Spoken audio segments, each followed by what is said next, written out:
ধরতে? সাপ ধরতে। সাপ কয়টা পাইছেন? খুলেন দেখি ঝুলা। ঝুলার মধ্যে নাই।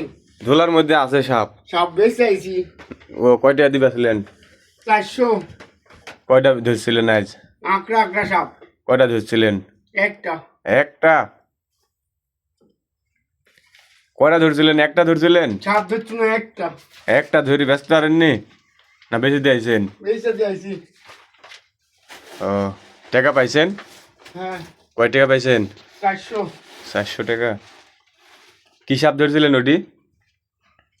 ওই ফেলা ভাই ছেলি খালি কাজ ছিল তাই করল।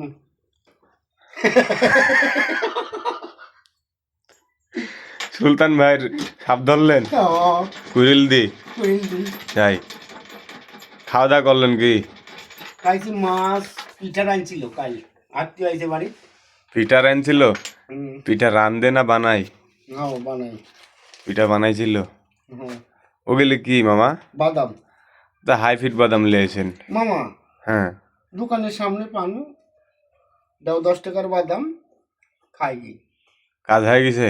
কাজ হয়েছে কখন? কাজ হয়েছে সেই নাই সকালে। আপনি এত সুন্দর দাড়িগুলা কাটি দিলেন। মামা কিছু করার নাই। কে মামা?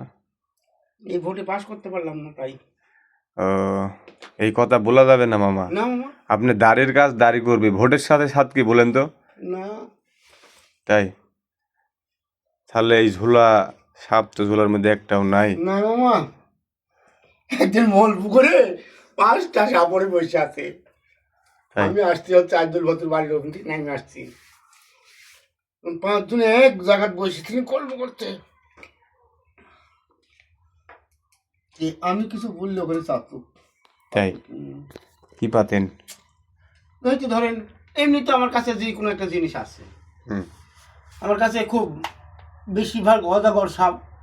অজাগর মানে এমনি যেসব সাপ এমনি রাস্তাঘাটে বেড়ায় না, হাতের মতন সাপও আমার কামড় মারতে পারে না।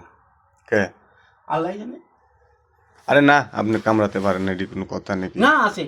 তাই আপনার কাছে গাছ আছে যে, ওই জন্য তো কামড়াতে পারে না। থাকতে পারে। কি জাদু আছে? কইতেন লিয়েছিলেন আজমির শরীফ থেকে না কইতেন? আপনি বললেন যে একবার খুব ভালোবাসে যারা। আজমির শরীফ গিয়েছিলেন যে বললেন একবার। না মামা যাইনি মামা। তো বললেন যে ওই নদী পার হতে লাগে, নদীর নৌকা ভেঙ্গিছিল নাকি? ভেঙ্গিছিল? না না। তাই খান বাদাম খান। বাদাম লিয়েছেন? হাইফিট বাদাম তো খান আপনি। হাইফিট বাদামই খাবো। খান। তাহলে সাপ ধরতে আবার কাল কখন বাড়াবেন? কালকে সাপ ধরতে যাওয়ার সময় মরকায়। কালকে এরপরে ইসরায়েল না, ইসরায়েলের কাম করার কথা ছিল। ইসরায়েলের কাম করার কথা ছিল। ওয়ার যা কাম